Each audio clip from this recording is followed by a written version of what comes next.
Hello friends, welcome to Study Master. में हूं आपका फ्रेंड जीएस राय। फ्रेंड्स, ये हमारी जो इंपॉर्टेंट क्वेश्चन वाली सीरीज चल रही है, इसके अंदर मैं डेली आपके लिए इंपॉर्टेंट लेक्चर्स लेकर आता हूं और इंपॉर्टेंट लेक्चर के अंदर आपको कुछ 30 से 50 क्वेश्चंस करवाए जाते हैं। तो जो हमारा आज का जो टॉपिक है, ये हमारा साइंस का टॉपिक है, यांत्रिकी मतलब मैकेनिक्स। ये फिजिक्स का टॉपिक है। आप वीडियो शुरू करने से पहले इस चैप्टर को पढ़ के बैठ जाइए अच्छे से, ताकि आपको जो है सारे क्वेश्चन समझ आ जाएं और देख आपको पता चल जाए कि कौन सा क्वेश्चन किस टॉपिक से है और कैसे कैसे क्वेश्चन पूछे जाते हैं। चलिए वीडियो को शुरू करते हैं। चैनल पर फर्स्ट टाइम है, चैनल को सब्सक्राइब कर लो और साथ में बेल आइकन दबा लो, ताकि जब भी कोई वीडियो आए आपको उसका नोटिफिकेशन सबसे पहले मिल जाए। चलिए शुरू करते हैं। Important questions. एक व्यक्ति किसी घर्षण रहित क्षैतिज धरातल पर खड़ा है, मतलब फ्रिक्शनलेस है, हॉरिजॉन्टल जगह पर खड़ा है। इस धरातल पर वह एक निश्चित दूरी कैसे आगे बढ़ सकता है? मतलब एक कोई फ्रिक्शनलेस फ्लोर है, वहां पर कोई आदमी खड़ा है, तो आगे कैसे बढ़ेगा? फ्रिक्शनलेस, क्योंकि जब तक फ्रिक्शन नहीं होगा आप चल नहीं पाएंगे। तो फ्रिक्शनलेस पर ऑप्शन है छींक कर, कूद कर, दौड़ कर या फिर लुढ़क कर।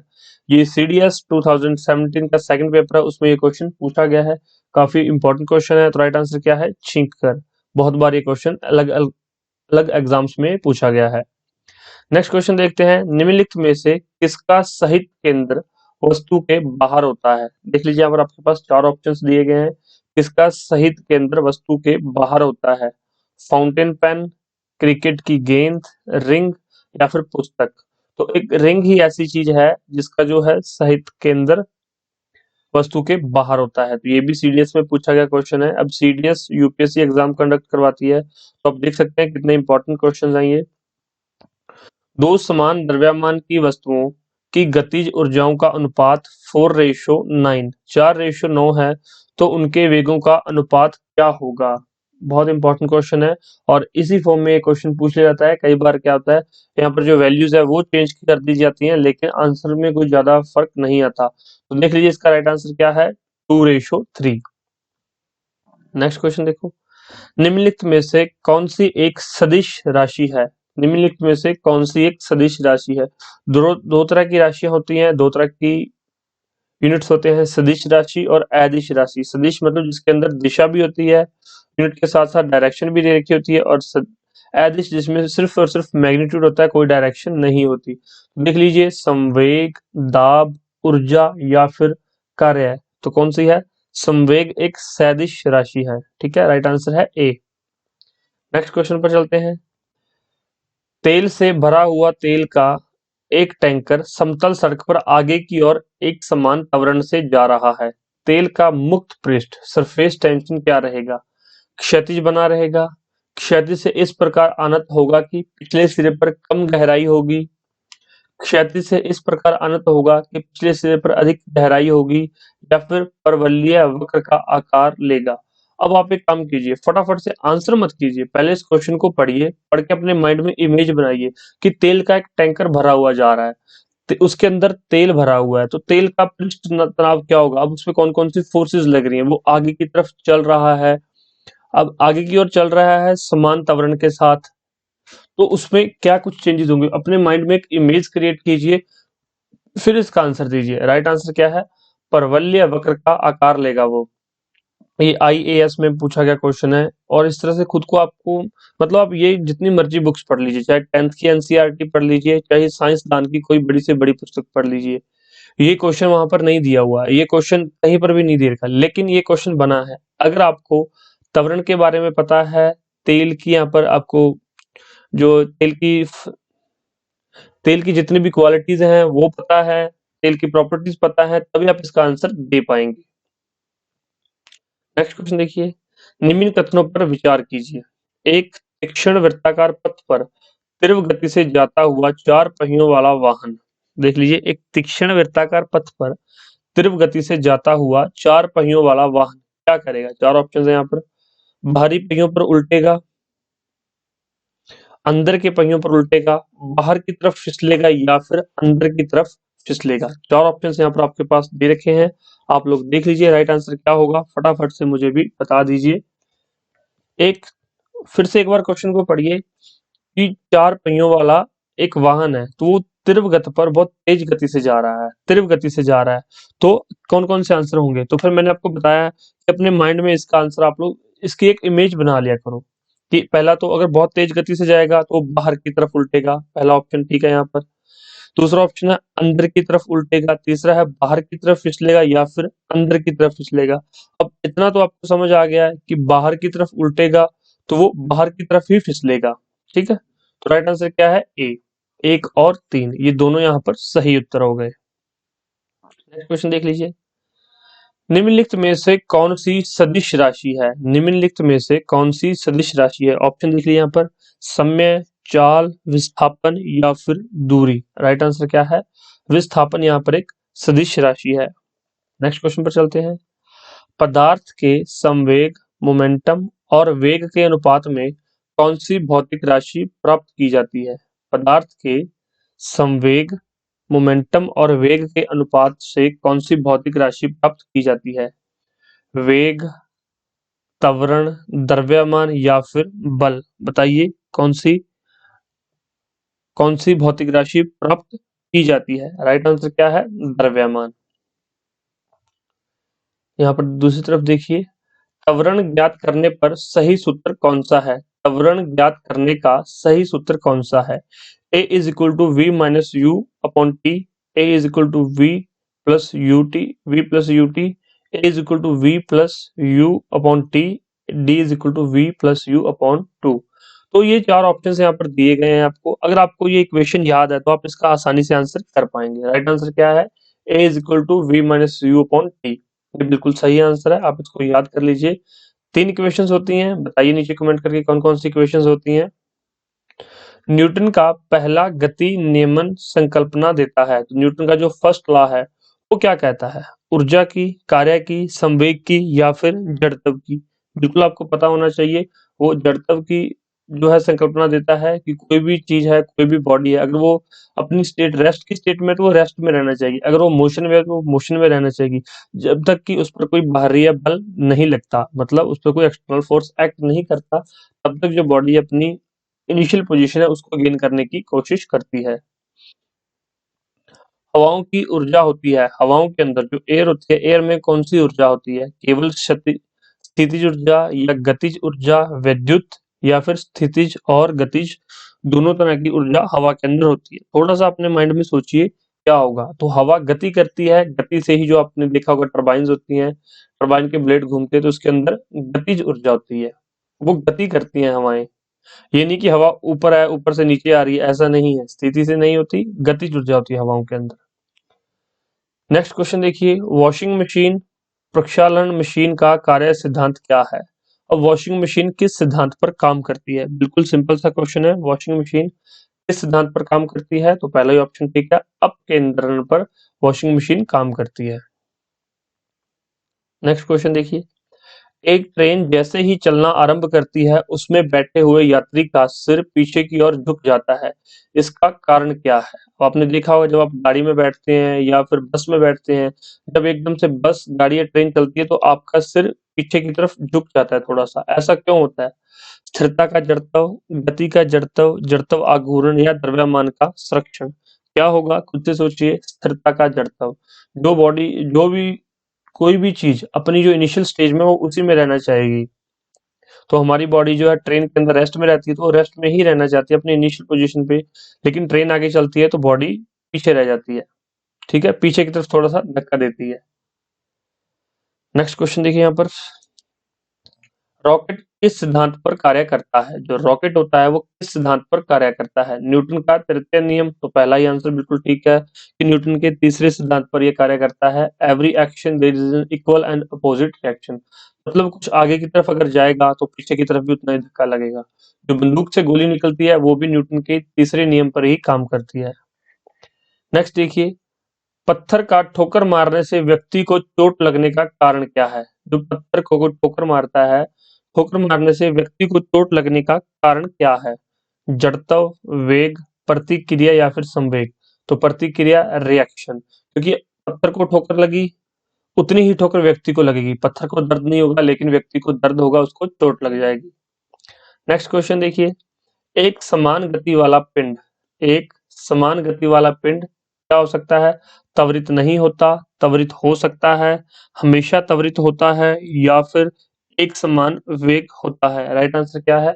एक समान गति वाला पिंड त्वरित हो सकता है। राइट आंसर क्या है? बी। फ्रेंड्स, ये जो मैं आपको क्वेश्चंस करवा रहा हूँ ये बहुत इंपॉर्टेंट हैं, प्रीवियस ईयर में पूछे गए हैं। अगर आप किसी भी एग्जाम की तैयारी कर रहे हैं, जरूरी नहीं कि आप हरियाणा सिविल सर्विसेज की तैयारी कर रहे हो, अगर आप यूपी, बिहार, राजस्थान किसी भी स्टेट पीसीएस की या वन डे एग्जाम की तैयारी कर रहे हैं, तो ये क्वेश्चन आपसे बार बार एग्जाम में पूछे जाएंगे। मैं ये तो नहीं कहता कि आपको, जैसे मैं ये क्वेश्चन करवा रहा हूँ 20 क्वेश्चन, तो 20 के 20 आपको लगातार एग्जाम में मिलेंगे, लेकिन 20 में से एक या दो क्वेश्चन आपको जरूर मिलेंगे। और दूसरी बात ये है, जब भी आप ये क्वेश्चन करते हो तो आपके बहुत सारे डाउट्स होते हैं, बहुत सारी चीजें जो आपको याद नहीं होती या बहुत सारी चीजें जो आपको नहीं पता होती, वो क्वेश्चंस की प्रैक्टिस करने के दौरान आपको पता चल जाती हैं और आपकी परमानेंट मेमोरी का वो पार्ट बन जाती है। इसलिए ज्यादा से ज्यादा वीडियोस को देखा करो। ये जो इस तरह की क्वेश्चंस प्रैक्टिस की वीडियोस मैं अपलोड कर रहा हूँ आपके लिए, डेली आ रही है वीडियोस, तो देखा करो, इससे फायदा लिया करो और अपने दोस्तों के साथ भी शेयर कर दिया करो, ताकि उनको भी थोड़ा सा कुछ समझ में आ जाए चीजें। नेक्स्ट देखिए, एक ट्रक, एक कार और एक मोटरसाइकिल की गतिज ऊर्जाएं समान हैं। यदि समान अवरोधक बल लगाया जाए तो वे क्रमशः एक्स वाई जेड दूरी पर रुकेंगी। अब ये आईएएस के अंदर पूछा गया क्वेश्चन है। अब आप घबराना नहीं है कि पता नहीं क्या पूछ लिया। अब तीनों चीजों की अपने माइंड में एक इमेज क्रिएट करो कि क्या हुआ, क्या ये पूछ क्या रहा है। एक ट्रक है, ये मैंने ट्रक बना दिया। एक कार है, एक कार हो गई, और एक मोटरसाइकिल है। तीनों गतिज ऊर्जाओं से एक समान जा रहे हैं। अब यदि समान अवरोधक बल लगाया जाए तो क्रमशः एक्स वाई जेड दूरी पर रुकेंगे। अब देखिए, कोई तीन चीजें जा रही हैं रोड पर, तीनों पर ब्रेक लगा देगी तो ये बिल्कुल इक्वल दूरी पर जाकर रुक जाएंगी, क्योंकि यहाँ पर है गतिज ऊर्जाएं भी समान है और अवरोधक बल भी समान है। मतलब उनकी स्पीड भी सेम थी और अवरोधक बल भी सेम लगाया गया, तो फिर इसलिए ये एक्स वाई जेड तीनों की दूरी इक्वल दूरी पर जाकर वो रुक जाएंगी। ठीक है, नेक्स्ट क्वेश्चन पर चलते हैं। यहाँ पर हम लिफ्ट में मनुष्य का प्रत्यक्ष वजन वास्तविक वजन से कम कब रहता है? अब लिफ्ट के अंदर कुछ, ये मैंने आपको जब लेक्चर्स करवाए थे उसमें मैंने आपको बताया था कि लिफ्ट ऊपर जा रही होती तो क्या होता है, लिफ्ट नीचे आ रही होती तो क्या होता है। ये मैंने सारी चीजें आपको अच्छे से करवाई हैं। जिन्होंने लेक्चर्स नहीं देखे वो लेक्चर देख लो, नीचे जनरल स्टडीज के नाम से प्लेलिस्ट है, वहां पे सारी चीजें, उसके अंदर ये सारी चीजें अच्छे से, इसका जो पूरा फिनोमिना है वो एक्सप्लेन किया गया है। चलिए इस क्वेश्चन पर चलते हैं। लिफ्ट में मनुष्य का प्रत्यक्ष वजन वास्तविक वजन से कम कब रहता है? जब लिफ्ट समान गति से नीचे आ रही होती है, जब लिफ्ट तेजी से ऊपर जा रही होती है, या फिर लिफ्ट तेजी से नीचे आ रही होती है। जब लिफ्ट समान गति से ऊपर जा रही होती है, तो राइट आंसर क्या है? जब लिफ्ट तेजी से नीचे आ रही होती है उस समय मनुष्य का जो प्रत्यक्ष वजन होता है वो वास्तविक वजन से कम रहता है। ध्यान रखना इस बात को, जो वास्तविक वजन से प्रत्यक्ष वजन कम रहता है जब लिफ्ट तेजी से नीचे आ रही होती है। नेक्स्ट मैं आपको बता दूं, इसके अंदर टोटल 90 क्वेश्चंस हैं और हम इस वीडियो के अंदर 45 क्वेश्चंस करेंगे। नेक्स्ट पार्ट में हम 45 करेंगे, क्योंकि अगर 90 एक साथ करवा दे तो थोड़ा सा लेक्चर बोरिंग हो जाता है और फिर चीजें उसके बाद आपको समझ आनी बंद हो जाती हैं। गति पालक चक्र भाप इंजन का महत्वपूर्ण हिस्सा क्यों है? जो गति पालक चक्र होता है वो भाप इंजन का महत्वपूर्ण हिस्सा क्यों है? चार ऑप्शन यहाँ पर आपको दिए गए हैं, देख लीजिए। गति को समान रखने में इंजन की सहायता करता है, तो बिल्कुल सही है, पहला ही ऑप्शन सही है। और एक चीज और मैं आपको पहले ही क्लियर कर देता हूं, अगर आपने क्वेश्चंस की प्रैक्टिस कर रखी है, आपके डाउट सारे क्लियर हैं और आपके फैक्ट्स आपको पता है कि ये फैक्ट इसका क्या मतलब है, अगर फैक्ट्स आपको याद है, तो जैसे मैंने ये क्वेश्चन पढ़ा उसके बाद मैंने पहला ऑप्शन पढ़ा तो देख लिया कि ये तो सही है, तो राइट आंसर क्या है? ये दूसरे पढ़ने की जरूरत भी नहीं है। अगर आपको इतना पता है ना ये फैक्ट मेरा ठीक है, तो बाकी तीन ऑप्शन पढ़ने की जरूरत नहीं है। लेकिन आईएएस एग्जाम के अंदर ऐसा नहीं करना है, यूपीएससी में ऐसा नहीं करना। क्यों? क्योंकि वहां पर आपको पता है ऊपर तीन ऑप्शन दे देता है, एक दो तीन, नीचे एक और दो, एबीसीडी में क्या कर देता है, एक और दो, दो और तीन, एक और तीन, तो ऐसे देता है, वो थोड़ा ध्यान रखना। लेकिन ये वनडे एग्जाम, एसएससी वगैरह, ये जो एग्जाम था इसके अंदर ऐसे काम चल जाता है। ठीक है, गति पालक चक्र भाप इंजन का महत्वपूर्ण हिस्सा क्यों होता है? गति को समान रखने में इंजन की सहायता करता है। नेक्स्ट क्वेश्चन देखिए, किसी उपग्रह में अंतरिक्ष यात्री द्वारा गिराया गया चम्मच कहाँ गिरेगा? किसी उपग्रह में अंतरिक्ष यात्री द्वारा गिराया गया चम्मच कहाँ पर गिरेगा? फर्श पर गिर जाएगा, अचल रहेगा, उपग्रह की गति का अनुसरण करता रहेगा। तो बिल्कुल ठीक है, उपग्रह की गति का अनुसरण करता रहेगा। जैसे जैसे उपग्रह चलता रहेगा उसके साथ साथ ही वो अनुसरण करता रहेगा। ठीक, ये भी एसएससी के अंदर पूछा गया क्वेश्चन है। निम्नलिखित में से किसने न्यूटन के पूर्व ही बता दिया था कि सभी वस्तुएं पृथ्वी की ओर गुरुत्वाकर्षित होती हैं? तो न्यूटन के जो नियम आए थे, न्यूटन से पहले ही किसी ने बता दिया था, तो वो कौन है? देख लीजिए यहाँ पर, वो महान व्यक्ति कौन है? आर्यभट्ट, वराहमिहिर, बुद्धगुप्त या फिर ब्रह्मगुप्त। राइट आंसर क्या है? ब्रह्मगुप्त। ब्रह्मगुप्त ने पहले ही, न्यूटन से पहले ही बता दिया था कि सभी वस्तुओं पर गुरुत्वाकर्षण बल लगता है। आर्यभट्ट ने जीरो की खोज की थी, ध्यान रखना। गुरुत्वाकर्षण का सिद्धांत किसने दिया था? गुरुत्वाकर्षण का सिद्धांत किसने दिया था? Charles Newton, Charles Babbage, Isaac Newton या फिर आइजैक न्यूटन या जॉन एडम्स। अब बिल्कुल सिंपल सा क्वेश्चन है, तो मैं आपके लिए छोड़ देता हूं ये, कि आप इसका आंसर मुझे कमेंट बॉक्स में जरूर देंगे। यहाँ पर मैंने आपको बता दिया है, लेकिन यहाँ पर ये देखना है, यहाँ पर चार्ल्स न्यूटन है, यहाँ पर आइजैक न्यूटन है, ये दो तो गलत है। इन दोनों में से एक है। गुरुत्वाकर्षण का सिद्धांत किसने दिया? चार्ल्स न्यूटन ने या फिर आइजैक न्यूटन ने? ए आंसर होगा या सी? 29 का नीचे आप लोग कमेंट कीजिए कि क्या आंसर रहेगा। नेक्स्ट क्वेश्चन पर चलते हैं। अंतरिक्ष यात्री निर्वात में सीधे खड़े नहीं रह सकते, क्योंकि जो अंतरिक्ष यात्री होते हैं वो निर्वात में सीधे खड़े नहीं रह सकते। क्यों नहीं रह सकते? गुरुत्व नहीं होता। देख लीजिए, चार ऑप्शन यहाँ पर आपको दिए गए हैं, तो बिल्कुल सही आंसर है यही। वहां पर गुरुत्वाकर्षण, गुरुत्व बल नहीं होता। बाकी यहाँ पर कोई ऑप्शंस पढ़ने की आपको जरूरत ही नहीं है, जब राइट आंसर ही आपको ए में मिल गया है। तो अंतरिक्ष यात्री निर्वात में सीधे खड़े नहीं रह सकते, क्योंकि वहां पर गुरुत्व बल नहीं होता। नेक्स्ट देखिए, दूध को मथने पर क्रीम अलग हो जाती है। दूध को जब मथते हैं तो क्रीम अलग हो जाती है, इसका कारण क्या है? गुरुत्वीय बल, अभिकेंद्र बल, अपकेंद्र बल या फिर घर्षण बल। बताइए इसका राइट आंसर क्या है? तो इसका राइट आंसर है अपकेंद्र बल। एक समान वेग से चल रही गाड़ी में से एक व्यक्ति प्लेटफॉर्म पर गिराता है एक गेंद गिराता है। प्लेटफॉर्म पर खड़े व्यक्ति एक प्रेक्षक द्वारा देखे जाने वाली गेंद का पथ कैसा होगा? दोबारा से देखिए क्वेश्चन को, और अपने माइंड में इमेज क्रिएट कीजिए जो जो ये कर रहा है। एक समान वेग से चल रही गाड़ी में से एक व्यक्ति प्लेटफॉर्म पर एक गेंद गिराता है।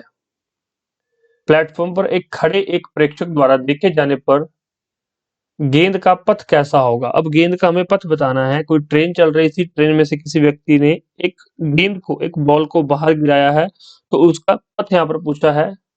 ऋजु रेखा, वृत्त या परवलय? राइट आंसर कौन सा है? परवलय पथ उसका बनेगा। एक गोली टकराती है एक अनुप्रस्थ घर्षणहीन मेज पर पड़े एक ठोस ब्लॉक में धंस जाती है। इस प्रक्रिया में कौन सी राशि सुरक्षित है? एक गोली टकराती है और एक अनुप्रस्थ घर्षणहीन मेज पर पड़े एक ठोस ब्लॉक में धंस जाती है। इस प्रक्रिया में कौन सी राशि सुरक्षित है? देख लीजिए, चार ऑप्शन यहाँ पर दिए गए आपको। संवेग और गतिज ऊर्जा, केवल संवेग, केवल गतिज ऊर्जा या फिर ना संवेग और न ही गतिज ऊर्जा। राइट आंसर क्या है? केवल संवेग। ओके, राइट आंसर यहाँ पर बी रहेगा। अंतरिक्ष यान जो चक्कर लगा रहा है, उससे एक सेब छोड़ा जाता है तो वह किधर जाएगा? जो अंतरिक्ष यान है जो चक्कर लगा रहा है, उससे अगर एक सेब छोड़ा जाए तो वो कहां पर जाकर गिरेगा? पृथ्वी की ओर गिरेगा? नहीं। कम गति से गतिमान होगा? नहीं। अंतरिक्ष यान के साथ साथ उसी गति से गतिमान होगा। बिल्कुल सही है।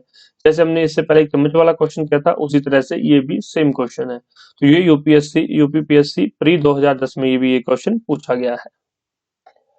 लकड़ी, लोहे व मोम के समान आकार के टुकड़ों को समान ऊंचाई से पृथ्वी पर गिराया जाता है। कौन सा टुकड़ा सर्वप्रथम पृथ्वी की सतह पर पहुंचेगा? अब ये आरएएस, राजस्थान सिविल सर्विसेज या फिर राजस्थान एडमिनिस्ट्रेटिव एडमिनिस्ट्रेटिव सर्विसेज में पूछा गया क्वेश्चन है। दोबारा से देख लीजिए, लकड़ी, लोहे और मोम के समान आकार के टुकड़ों को ऊंचाई से पृथ्वी पर गिराया जाता है। कौन सा टुकड़ा सर्वप्रथम पृथ्वी की सतह पर पहुंचेगा? तो सभी टुकड़े साथ साथ पहुंचेंगे, क्योंकि इनका आकार समान है, समान आकार। हवा में लोहे और लकड़ी की समान भार की गेंद को ऊंचाई से गिराने पर, देखिए बिल्कुल सेम क्वेश्चन है। 32 और 33, 32वां और 33वां क्वेश्चन बिल्कुल ठीक है। हवा में लोहे और लकड़ी की समान भार की गेंद को समान ऊंचाई से गिराने पर क्या होगा? पृथ्वी पर दोनों एक साथ गिरेंगी, एक पहले गिरेगी, एक बाद में गिरेगी, लकड़ी की गेंद बाद में गिरेगी या फिर कुछ अंतराल में गिरेंगी। तो लोहे और लकड़ी की समान भार की गेंद समान ऊंचाई से गिराने पर तो दोनों एक साथ गिरेंगी, पृथ्वी पर दोनों एक साथ गिरेंगी। क्यों? क्योंकि लोहा और लकड़ी से नहीं मतलब है, उनका भार से मतलब है। अगर उनका भार सेम है तो दोनों जो है धरती पर एक साथ गिरेंगी। ठीक है। कुछ लोगों को लगा कि सर लकड़ी की गेंद तो बाद में गिरेगी, तो उसका अगर किसी को लगता है ऐसा तो उसकी एक्सप्लेनेशन दीजिए हमें नीचे कमेंट बॉक्स में कि वो बाद में क्यों गिरेगी। क्योंकि यहाँ पर भार भी तो सेम है ना, लोहा और लकड़ी मत सोचो। अगर आपसे कई बार किसी ने क्वेश्चन पूछा होगा कि 1 किलोग्राम लोहा और 1 किलोग्राम रुई दोनों में से ज्यादा भारी क्या है या उठाना आसान किसे है, तो सेम ही चीज है, 1 किलोग्राम वजन है, दोनों को आप उठा सकते हो, दोनों एक समान है ना। लोहा और रुई से तो कोई मतलब नहीं है, 1 किलोग्राम से मतलब है यहाँ पर। नेक्स्ट क्वेश्चन देखिए, एक मकान की छत से भूमि की ओर एक पत्थर गिराया जाता है, उस पत्थर की गतिज ऊर्जा अधिक कब होती है? अब एक मकान की छत है, वहां से भूमि की तरफ एक पत्थर गिराया जाता है, तो उसके गिराने के उसमें जो है क्षैतिज ऊर्जा सबसे मैक्सिमम कब होगी, अधिकतम कब होगी? उसके गिराने के तुरंत बाद? बिल्कुल नहीं। उसकी आधी दूरी तय करने के बाद? बिल्कुल नहीं। भूमि पर पहुंचने के ठीक पहले या भूमि पर पहुंचने के बाद? भूमि पर पहुंचने के बाद तो जीरो हो जाएगी, लेकिन भूमि पर पहुंचने के ठीक पहले उसके अंदर जो ऊर्जा होगी वो मैक्सिमम होगी। ठीक है। रॉकेट की गति पर निम्नलिखित में से कौन सा संरक्षण सिद्धांत लागू होता है? रॉकेट की गति पर निम्नलिखित में से कौन सा संरक्षण सिद्धांत लागू होता है? द्रव्यमान का संरक्षण? नहीं। आवेग का संरक्षण? ये भी गलत है। संवेग का संरक्षण? ये बिल्कुल सही उत्तर है। तो ये 2014 में, 2010 में, 2015 में और आगे आगे देखिए क्वेश्चन कितनी बार पूछा जाएगा। ऐसे क्वेश्चन बार बार रिपीट होते रहते हैं। जब कोई वस्तु ऊपर से गिराई जाती है तो उसका भार होता है, जब कोई वस्तु ऊपर से गिराई जाती है तो उसका भार क्या होता है? शून्य, अपरिवर्तित, परिवर्तनशील या सभी गलत है? तो उसका अपरिवर्तित होता है, उसका भार अपरिवर्तित होता है। नेक्स्ट क्वेश्चन पर चलते हैं। दो गेंदें ए तथा बी क्रमशः 10 किलोग्राम तथा 1 किलोग्राम की है, उन्हें 20 मीटर की ऊंचाई से एक साथ गिराया जाता है, तो निम्नलिखित में से कौन सा यहाँ पर सही है? यूपीएससी लोअर प्री में पूछा गया क्वेश्चन है, बताइए फटाफट से आंसर। सभी ऑप्शंस आप एक बार देख लीजिए। भूमि पर ए पहले पहुंचेगी, बी बाद में पहुंचेगी, भूमि पर दोनों ए और बी एक साथ पहुंचेंगी, तो बिल्कुल सही उत्तर है भूमि पर दोनों ए और बी एक साथ पहुंचेंगी।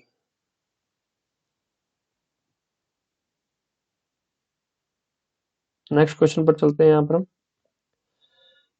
किसी पिंड का भार, देखिए किसी पिंड का भार, नीचे चार ऑप्शंस दिए गए हैं, अकेला क्वेश्चन यहाँ पर कुछ काम का नहीं है।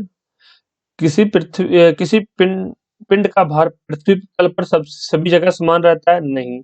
ध्रुवों पर बिल्कुल सबसे अधिक रहता है, और यहाँ पर लिखा हुआ विषुवत रेखा पर अधिक रहता है, तो गलत है, विषुवत रेखा पर कम रहता है। बाकी सारे तो गलत है। राइट आंसर क्या है? ध्रुवों पर सर्वाधिक रहता है। किसी पिंड का भार ध्रुवों पर सर्वाधिक रहता है। पीसा की झुकी हुई मीनार गिर नहीं सकती क्योंकि, जो पीसा की झुकी हुई मीनार है वो गिर नहीं सकती, ऐसा क्यों है? वह शीर्ष भाग में पतली हो गई है, ऐसा कोई मतलब नहीं बनता है इसका। इसका राइट आंसर देख लीजिए। गुरुत्व केंद्र से जाने वाली ऊर्ध्वाधर लाइन तल के अंदर रहती है, तो गुरुत्व केंद्र से जाने वाली ऊर्ध्वाधर रेखा तल के अंदर रहती है, इसलिए जो पीसा की झुकी हुई मीनार है वो गिरती नहीं है, तो ये इसका राइट आंसर है। यदि पृथ्वी और सूर्य की दूरी जो है उसके स्थान पर दोगुनी होती है, सूर्य द्वारा पृथ्वी पर गुरुत्वाकर्षण बल जो पड़ता है वह कम होगा, दुगना होगा, आधा हो जाएगा, क्या हो जाएगा? अगर दोनों के बीच की दूरी बढ़ जाती है तो जो बल लग रहा है उसका चौथा हो जाएगा, उसका चौथा हिस्सा लगेगा फिर। ठीक है, सिंपल सा क्वेश्चन था। चंद्रमा पर मानव का वजन पृथ्वी की तुलना में 1/6 रहता है, कारण चंद्रमा पर पृथ्वी की गुरुत्वाकर्षण नहीं है। निम्नलिखित कूटों में से सही उत्तर का चयन कीजिए। देखिए बिल्कुल सिंपल सा क्वेश्चन है, बस आपको ये पढ़ना है। अब इसमें दिया कथन और कारण दोनों सही हैं। कथन और कारण दोनों सही है, परंतु कारण कथन को सही स्पष्ट नहीं करता है। नीचे देखिए, कथन सही है परंतु कारण गलत है। बिल्कुल सही आंसर है सी, क्योंकि 1/6 तो है, लेकिन ऐसा नहीं है कि चंद्रमा पर पृथ्वी की तरह गुरुत्वाकर्षण ही नहीं है। वहां पर गुरुत्वाकर्षण है, लेकिन कम है। कितना कम है आप मुझे कमेंट में बताइए। 1/4 है, 1/6 है, 1/8 है या 1/16 है? कितना गुरुत्वाकर्षण है? दूसरी तरफ के क्वेश्चन रह गए, वो भी साथ साथ करते चलते हैं। अपने कक्ष में एक उपग्रह पृथ्वी के चक्कर लगाता रहता है, वह ऐसे निम्न में से किस कारण से करता है? तो अपने कक्ष में एक उपग्रह पृथ्वी के चक्कर लगाता रहता है, वह ऐसा निम्न में से किस कारण से करता है? अब केंद्रीय बल के कारण, केंद्र भिमुखी बल के कारण, गुरुत्वाकर्षण बल या इसकी कमी के कारण, या फिर कोई अन्य बल है जो आपको नहीं पता लग रहा है यहाँ पर? तो राइट आंसर क्या है? ऐसा वो केंद्र भिमुखी बल के कारण करता है। राइट आंसर क्या है? बी। नेक्स्ट देखिए, प्रकृति के ज्ञात बलों को 4 वर्गों में विभाजित किया जा सकता है, जैसे कि गुरुत्व, विद्युत चुंबकत्व, दुर्बल नाभिकीय बल या फिर प्रबल नाभिकीय बल। उनके संदर्भ में निम्नलिखित कथनों में से कौन सा एक सही नहीं है? तो यहाँ पर हमें सही नहीं कथन बताना है, बाकी 3 कथन यहाँ पर ठीक है। आप सभी कथनों को एक बार पढ़ लेते हैं। यहाँ पर गुरुत्व चारों में से सबसे प्रबल है, पहला ऑप्शन हो गया ये। विद्युत चुंबकत्व सिर्फ विद्युत आवेश वाले कणों पर ही कार्य करता है, ऐसा नहीं है। दुर्बल नाभिकीय बल विघटन नाभिकता का कारण है, बिल्कुल गलत है ये। सॉरी, ये ठीक है, ये भी ठीक है। विद्युत चुंबकत्व सिर्फ विद्युत आवेश वाले कणों पर ही कार्य करता है। दुर्बल नाभिकीय बल विघटन नाभिकता का कारण रहता है। प्रबल नाभिकीय बल परमाणु के केंद्रक में प्रोटॉनों और न्यूट्रॉनों को धारित किए रखता है। तो जो नाभिकीय बल है वो केंद्र में प्रोटॉन और न्यूट्रॉन को धारित किए रखता है। तो राइट आंसर क्या है हमारा? ए। गुरुत्व चारों में से सबसे प्रबल बल है, तो ऐसा नहीं है, गुरुत्वाकर्षण सबसे प्रबल बल नहीं है। नेक्स्ट क्वेश्चन पर चलते हैं। लोलक की कलावधि, लोलक की, ये पेंडुलम की बात हो रही है। लोलक की कलावधि टाइम पीरियड किस पर निर्भर करता है? 4 ऑप्शन यहाँ पर आपके पास दे रखे हैं। ये BPSC Bihar public service commission के अंदर पूछा गया क्वेश्चन है। द्रव्यमान के ऊपर निर्भर करती है? नहीं। लंबाई के ऊपर निर्भर करती है? बिल्कुल।